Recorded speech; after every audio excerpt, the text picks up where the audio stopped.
বন্ধুরা, আজকে তোমাদেরকে আমি স্পাইজিলিয়া সম্পর্কে দু একটি কথা বলবো।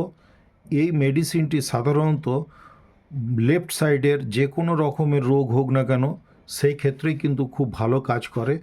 ক্লিনিক্যালি এটি কিন্তু angina pectoris, ciliary neuralgia, cold, constipation, depression of spirit, eyes pain in glaucoma, headache, heart affections, neuralgia, toothache, worm infection etcetera. অর্থাৎ ক্লিনিক্যালি এই সমস্ত রোগের উপরে এইটি খুব ভালো উপকারী ওষুধ। তবে এইটি কিন্তু হার্টের উপরে খুব বিশেষভাবে কাজ আছে এবং হার্টের একটা খুবই প্রমিনেন্ট মেডিসিন বলে ধরে নিতে পারো স্পাইজিলিয়া মেডিসিনটি। এটি হার্টের সিমটমসটি কেমন হয় সেটি আমি একটু পড়ে তোমাদেরকে বোঝাবার চেষ্টা করব। রিউম্যাটিক হার্ট এফেকশনস, অর্থাৎ হার্টের যদি রিউম্যাটিক এফেক্ট হয় সেখানে এটি কিন্তু খুবই কার্যকরী ওষুধ। সেখানে পেন থাকবে, painful complaints associated with valvular troubles, specially growing out of rheumatic pericarditis and endocarditis of rheumatic character. তাহলে রিউম্যাটিক ক্যারেক্টার থাকবে এবং এন্ডোকার্ডিয়ামেও ইনফেকশন থাকতে পারে, পেরিকার্ডিয়ামেও ইনফেকশন থাকতে পারে। সেই মতন অবস্থায় আমরা এই ওষুধটির কথা ভাবতে পারি। Irregularity of heartbeat with violent palpitation, visible, audible, violent and roaring heart with systolic blowing at apex. অর্থাৎ হার্টের যে বেস এবং অ্যাপেক্স দুটি দিক আছে, বেসটি কিন্তু আমাদের ওপরের দিকে, হার্টের ক্ষেত্রে কিন্তু বেস আর অ্যাপেক্সটা বুঝতে অনেকেরই অসুবিধা হয়ে যায়।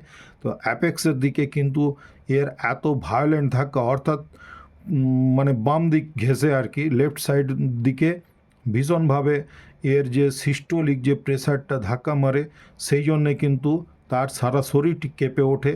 এই মতন যদি সিমটমস আমরা দেখতে পাই সেখানে কিন্তু আমরা স্পাইজিলিয়া ওষুধটির কথা ভাবতে পারি।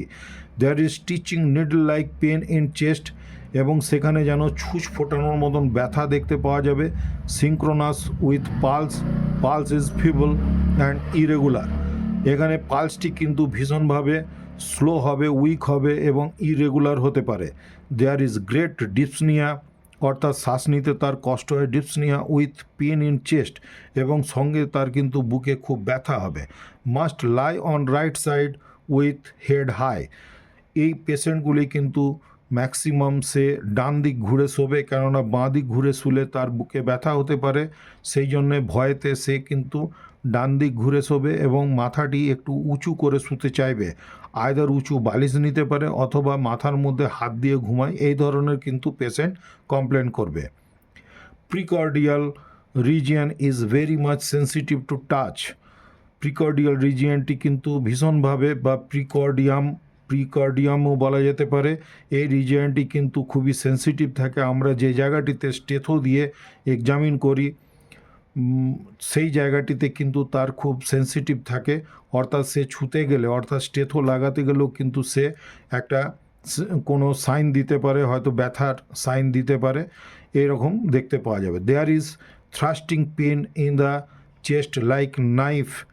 আবার এখানে সেই পেনটিকে আরও উচ্চ ডিগ্রি দিয়ে বোঝানো হচ্ছে যে সেইখানে কিন্তু এত ভীষণভাবে ব্যথা হয় যেন কেউ ধাক্কা মারছে, জোরে জোরে ধাক্কা মারছে, এই ধরনের যেন, বা কোনো কিছু যেন বিদ্ধ করে দেওয়া হচ্ছে, এই ধরনের তার কিন্তু ব্যথাটি মনে হয়।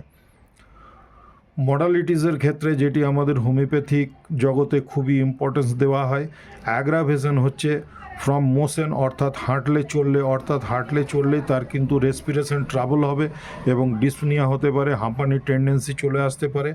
টাচ অ্যান্ড ফ্রম কোল্ড, এবং শীতের ওয়েদারে, কোল্ড ওয়েদারে কিন্তু তার এইটি বৃদ্ধি পাবে। Amelioration by lying on right side, আগেও বলা হয়েছে, ডান দিক ঘুরে শুলে সে কিন্তু আরাম বোধ করবে আর মাথাটি উঁচু করে রাখতে চাইবে।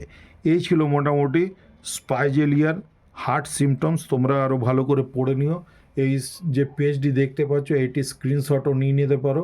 আমি খুব ভালো করে যাতে দেখতে পাও সেই জন্যে মোবাইলের লাইটটিও জ্বেলে দিলাম। আর আমি এইটি কিন্তু মোবাইল দেখে দেখেই পড়ে তোমাদেরকে একটু বোঝাবার চেষ্টা করলাম। কেমন লাগলো বলবে, যদি ভালো লেগে থাকে লাইক, শেয়ার, সাবস্ক্রাইব করে আমাকে সাপোর্ট করবার চেষ্টা করবে।